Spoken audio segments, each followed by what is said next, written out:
Alright, so we are making ramen today, and what I like to do is I like to take some ham, or preferably bacon, but all I had today was some ham. It's all about using what you got in your fridge. So what I like to do is I like to take it, chop it up nice and small. I mean, if you want to have bigger, you can, but for me, I like almost like little bacon bit size. So what you'll go ahead and do is you'll chop it all up, get it all set aside, get ready to add some other stuff to it. I got the jalapeno right here.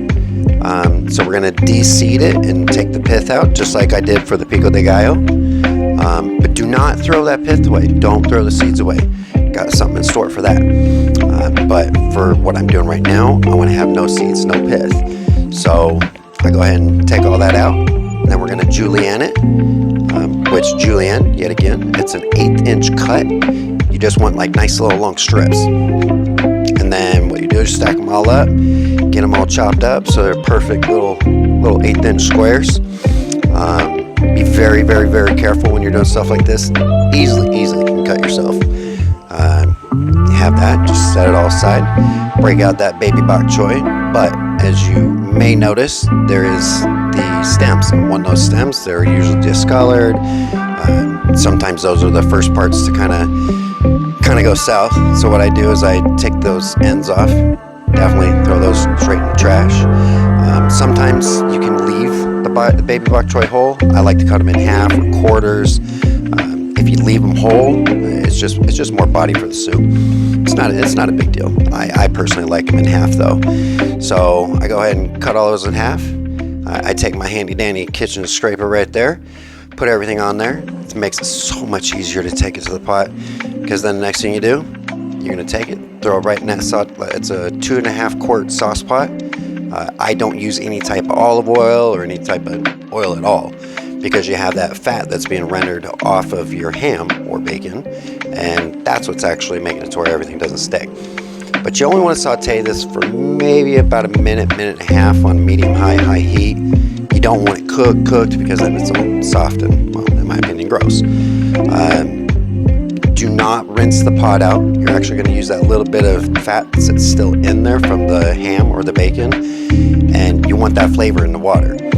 So what I'll do is I'll take and add a little bit of the sauce from the ramen, a little bit of the powder from the ramen, because that actually changes the density of the water. So your water's going to boil faster.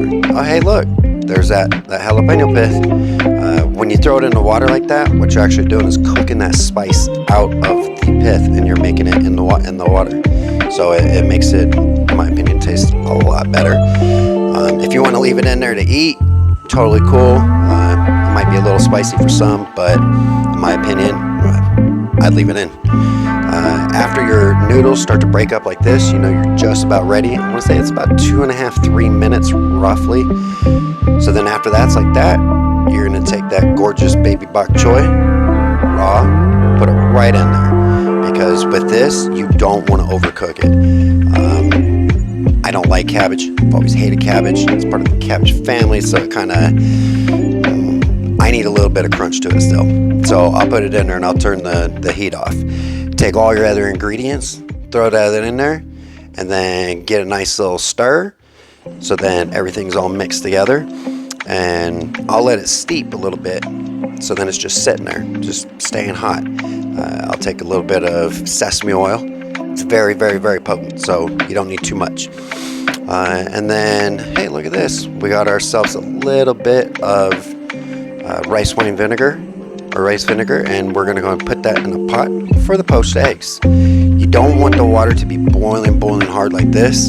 So what I do is I get it to that point, turn off the heat, give it a nice little stir, and then get ready to pour your egg in there. You don't want to try to crack the egg and do it like that. I mean, some people can, some people can't, but about a 45-50% possibility to get some shells in there. So pour your egg in there, give it a nice little spin. Your goal is to have it not stick on the bottom. So mine did a little bit, but if you're very, very careful, you can kind of just push it right off the bottom.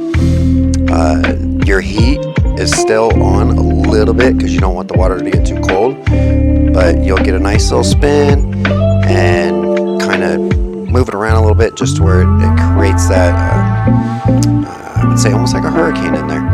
And what you're looking for is almost like an egg pillow.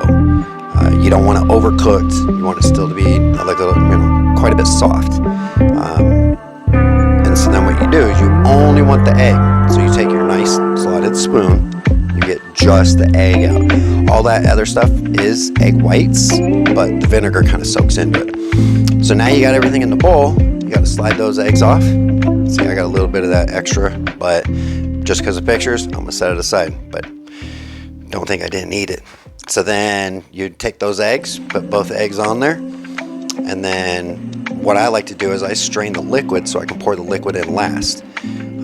Everything's still hot. You can heat up the liquid even more and make it even nicer. Totally up to you.